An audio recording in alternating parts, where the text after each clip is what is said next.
Esse material que a gente vai apresentar para vocês agora, dando bom dia a todos, né?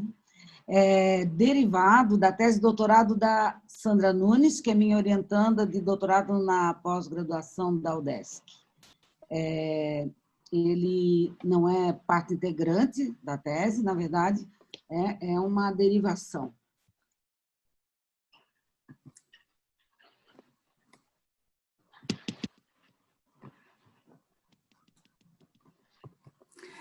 Então, com esse artigo, nós tratamos de dois aspectos que tanto a Sandra quanto eu pesquisamos, né? Aqui, um deles é a leitura de imagem e o outro é a arte pública, né? Então, a ideia é perceber a cidade a partir da linha curva, né? Como uma possibilidade pedagógica que o professor pode estar utilizando dentro das suas aulas de artes, né? Então, a ideia é apresentar a partir de dois artistas, um artista conhecido internacionalmente, que é o Oscar Niemeyer, e o outro artista que nós apresentamos é a Giovanna Zimmermann, que é um artista de Florianópolis. Então, a gente, excetuando as grandes cidades, que têm 1000 alternativas para levar os alunos a museus, espaços culturais, galerias, etc., a gente se preocupa muito com o pessoal das pequenas cidades espalhadas pelo Brasil e buscamos alternativas. Uma delas é essa de usar a própria cidade, né, com seus elementos, tanto da arquitetura quanto do traçado urbano, enfim, para ser explorado, analisado, para ser, enfim, utilizado nas aulas de arte, porque tanto a arquitetura como trabalhos artísticos, decorativos, ou mesmo simples gestos, eles registram uma época. Então, é uma forma de os alunos também entenderem essas diversas camadas que formam a visualidade das suas cidades. Bem, então, a gente está partindo de um elemento da linguagem visual, que é a linha curva, mas que esse elemento ele não é só encontrado em obras de arte, né? Então, fazer com que os alunos percebam também no ambiente urbano, né? E de uma forma crítica. Então, a ideia é que o professor possa articular, a partir de um elemento ou de um estudo da linha curva, também refletir sobre a cidade de forma crítica, né? Então, nós pegamos dois artistas, um que dispensa apresentações, Oscar Niemeyer, e buscamos o quê? Trabalhar intertextualmente entre os dois, entre o Niemeyer e a Giovanna, né? E ambos usam muito a linha curva. Então, nós pegamos como enfoque a linha curva. Agora, não quer dizer que o professor, na sua aula, vai usar só uma linha, ou só uma cor, ou só uma forma, né? Ele pode usar todos os elementos da composição conjuntamente, porém, nós estamos destacando aqui como é só um aperitivo, né? Uma demonstração do que se pode fazer. O edifício Copan, do Copan, de São Paulo, que é bem conhecido, que é de 51, de Niemeyer, e ali o esboço dele, né? Era próprio punho, aquelas linhas já um pouco tremidas, curvas. Continuando, então, nós temos 3 exemplos também do Niemeyer, e esses já são assim, um pouco menos conhecidos, uma torre da TV Digital de Brasília, o campanário do Santuário Nossa Senhora Aparecida em São Paulo e o Memorial da Coluna Prestes. São todos depois do ano 2000, então já foi mais no fim da vida do Niemeyer, e são também, nós procuramos trazer imagens pouco conhecidas, né? Porque tem Brasília inteira, todo mundo conhece. E aqui, então, o próprio Niemeyer, também com traçando as suas linhas curvas um pouco trêmulas, Ele aí está no seu estudo em Copacabana, e eu vou ler este pequeno trecho de autoria dele, que, na verdade, é um poema. Não é o ângulo reto que me atrai, nem a linha reta, dura, inflexível, criada pelo homem. O que me atrai é a curva livre e sensual. A curva que encontro nas montanhas do meu país, no curso sinuoso dos seus rios, nas nuvens do céu, no corpo da mulher amada. De curvas é feito todo o universo curvo de Einstein.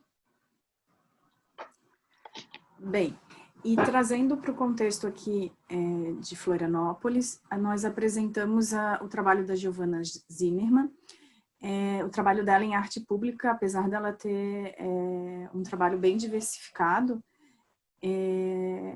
No caso desse artigo, a gente está apresentando somente o de arte pública.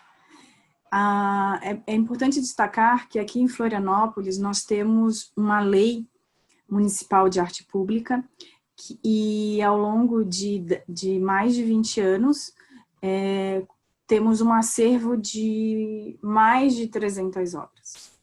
E dentro desse acervo, o trabalho da Giovanna é bem diversificado, e aqui nós apresentamos alguns deles, né, e com a predominância da linha curva, né? Então, a Giovanna tem trabalhos que também convidam o público a participar, né? Então, aqui nós temos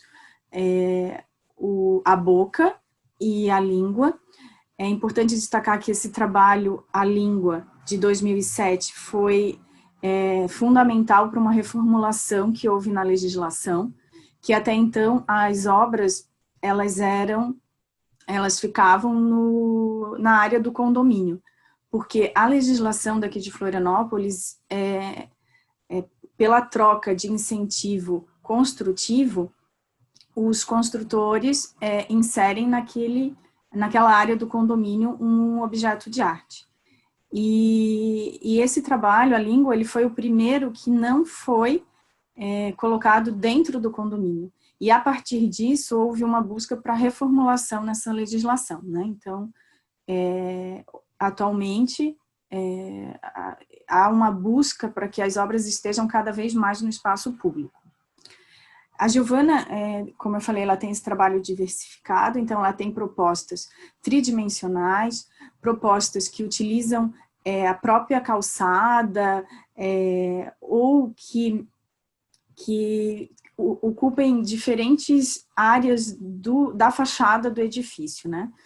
Então, aqui nós temos 3 exemplos. No texto que nós apresentamos, né, o texto da íntegra, tem outros exemplos, tanto de obras do Niemeyer quanto de obras da Giovanna, tá? Então, o artigo é longo, a gente convida vocês a lerem, né? E como o tempo é curto, nós fizemos uma síntese, então, dos pontos discutidos. O primeiro é essa proposição de usar o espaço público, o espaço urbano, como objeto de aulas de arte, né? Procurando sempre nele os conteúdos passíveis de serem aproveitados. Depois, a questão de entender que essa proposta, ela trabalha com 3 questões muito importantes na formação do aluno, né? Além da questão artística, mas todo o pertencimento do aluno à sua própria cidade, que muitas vezes ele passa anestesiado e não se dá conta que o público é dele também. A questão da crítica, né, ao caos que se constrói a partir de construções privadas, tanto edifícios quanto mesmo residências, mas que são de visualização pública. Então, a questão, a crítica a esse tipo de coisa, e mesmo o histórico da cidade, com as suas diversas camadas de construções ao longo do tempo.